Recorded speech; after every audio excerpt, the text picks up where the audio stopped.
Today's video is all about this new highlighter from Rare Beauty. This is called the Positive Light Silky Touch Highlighter, and I have mine in the shade Enlighten. So I'm going to be demoing this, showing you how it looks on my face, how it applies, sharing my first impression thoughts on the color, the formula, all of that, and also doing some comparisons with other powder highlighters that are already in my collection. So if you'd like to see that, just keep on watching. Before we get into talking more about the highlighter, if you're new here, welcome. And if you haven't subscribed to my channel already, I would love for you to consider subscribing. I like to cover lots of high-end luxury and indie beauty on this channel here. And I like to do a mixture of trying out new makeup, doing reviews, doing deep dive videos on different products and different lines of products, also playing with older products in my collection. So if all of that sounds good to you, I would love for you to subscribe to my channel. So here is the shade Enlighten. I'm in completely natural light, but it's quite bright coming in the window, so I have to kind of hold this at a certain angle so that it doesn't get completely blown out. But I think you're getting a pretty good representation of it there. It's very windy out today, so if you can hear the wind in the background, I apologize for that. You can see it looks beautiful in the pan. It has this kind of rounded domed shape in the pan and very reflective. The packaging is actually a little bit heavier than I expected it to be. It is plastic and it's not incredibly heavy, but it's just a little bit more weighty than I was expecting from, seeing pictures of it. It's very simple, clean, minimalist. You just got the Rare Beauty logo there. And this contains 2.8 grams of product. As I mentioned, I have the shade Enlighten. This is the lightest shade in the range, and I believe it's described as a cool champagne. To me, I wouldn't necessarily think to describe that color as a cool champagne. I'll show you how it looks on my finger.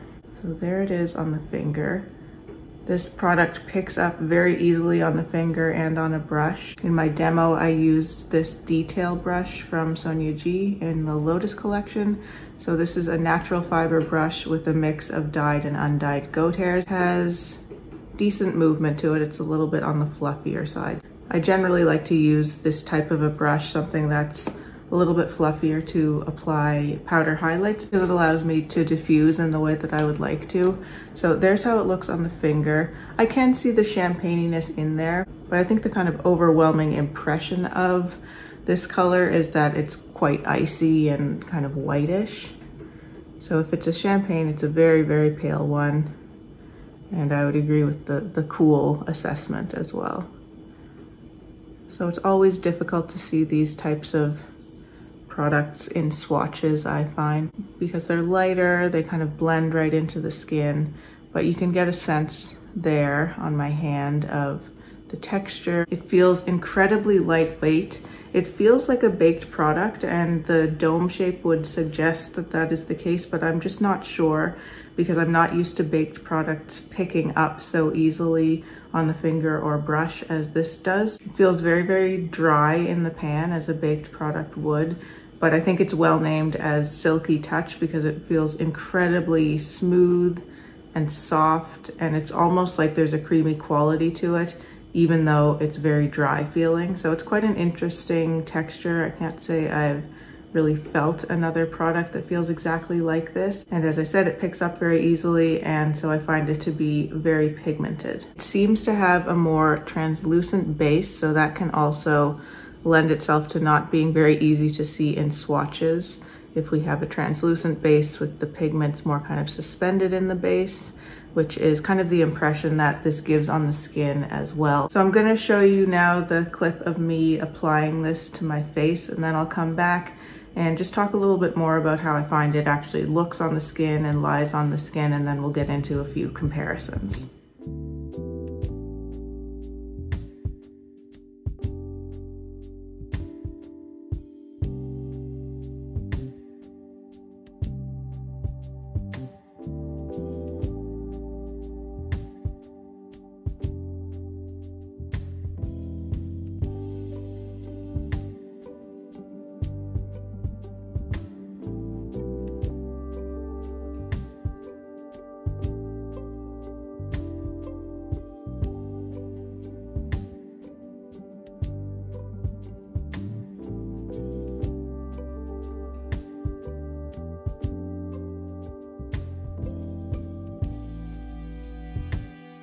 As you could probably tell when I was applying it, I hadn't applied blush, but I had applied all the rest of my makeup when I went in with the highlighter. So I'd already done foundation, concealer, and I did set my whole face lightly with the Kosas Cloud Set powder, so including the areas where I highlighted.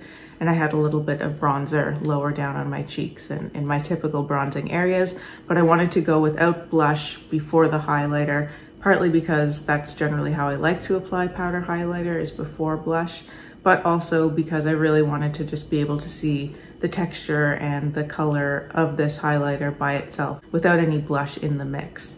After I applied the highlighter, I went in with a little bit of cream blush. Everything I'm wearing on my face is going to be listed below in the description box, but the cream blush applied very easily and seamlessly over top of the highlighter. I didn't really expect any different. I often do go in with cream blush over powders, and I don't usually have issues with that. I have to admit I was shocked by how much product picked up on the brush immediately. A little bit I find goes a very, very long way with this, but it does buff and blend out really nicely. I think probably especially on a set base where you have that ability to really move the product around and not worry about anything, you know, catching or getting stuck in certain areas.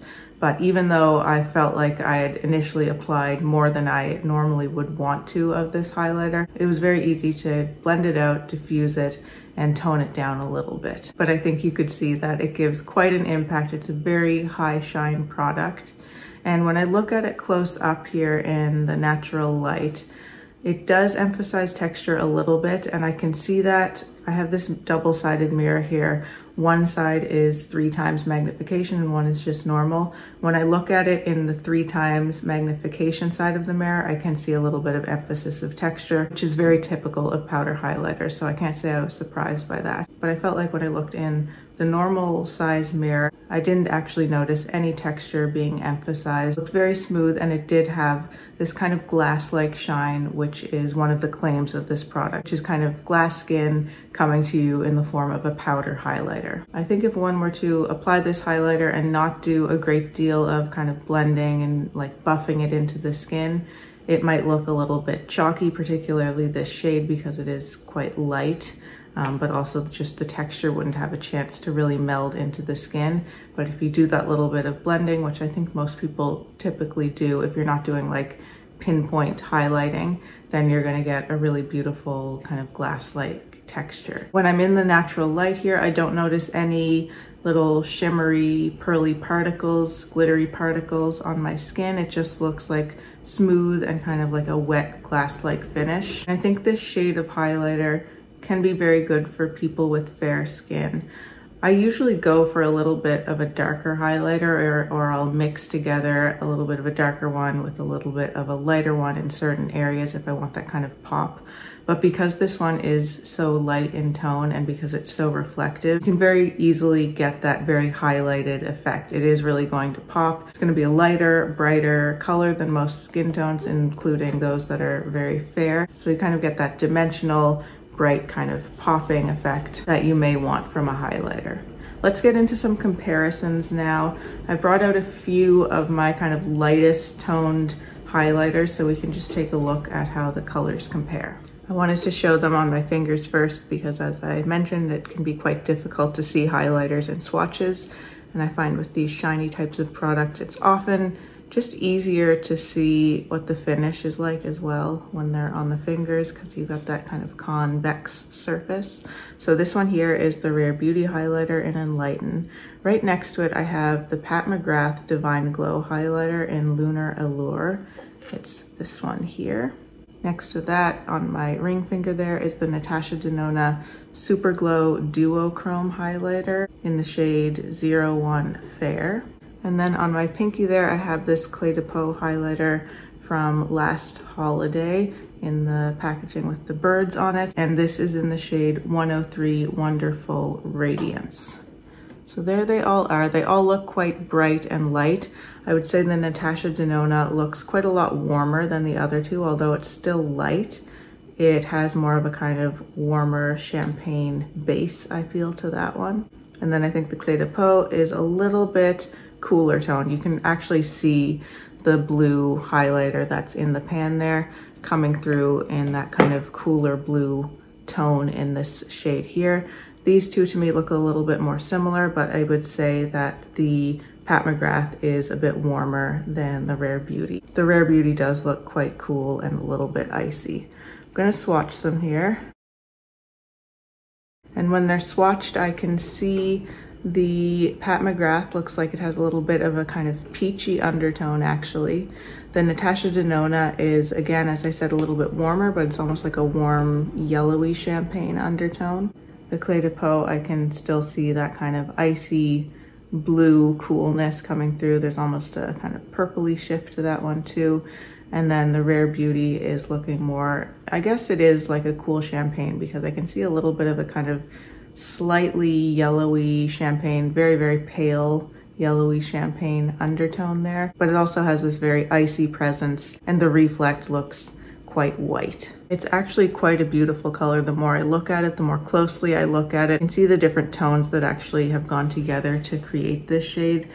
I can see a little bit of a peachiness. I can see a little bit of that kind of champagne, a little bit of pinkiness. I have one other comparison that I wanted to show you, but I just wanted to mention again how incredibly lightweight this powder feels. It feels like air, like there's nothing. Really noticed that when I'm swatching it in the pan. The other comparison I wanted to show you was with the MAC Double Gleam highlighter. This is one of the powder highlighters that I would often recommend for people with fair skin, because it is nice and light and bright, but it's a little bit warmer, or like a kind of neutral leaning toward warm, so it's not going to have that starkly icy effect. So I just wanted to show that in comparison. So that is Double Gleam, and that's the Rare Beauty Enlighten. And you can see how like yellowy warm Double Gleam is in comparison to Enlighten from Rare Beauty. I just wanted to show you Eva on my lap. I did start out this video with no cat hair on my shirt. I'm sure it's full of cat hair by now. I'm gonna swatch these two shades. So once again, Enlighten from Rare Beauty and Double Gleam from MAC.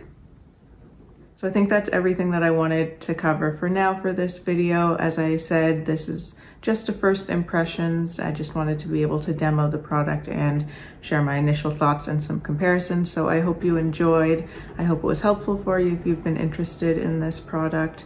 Let me know if you have any questions or comments below. I always love to see those. And if you'd like to see more from me and you haven't subscribed to my channel already, I would love for you to do so. Thank you so much for watching. Take care, and I'll see you in my next video. Bye.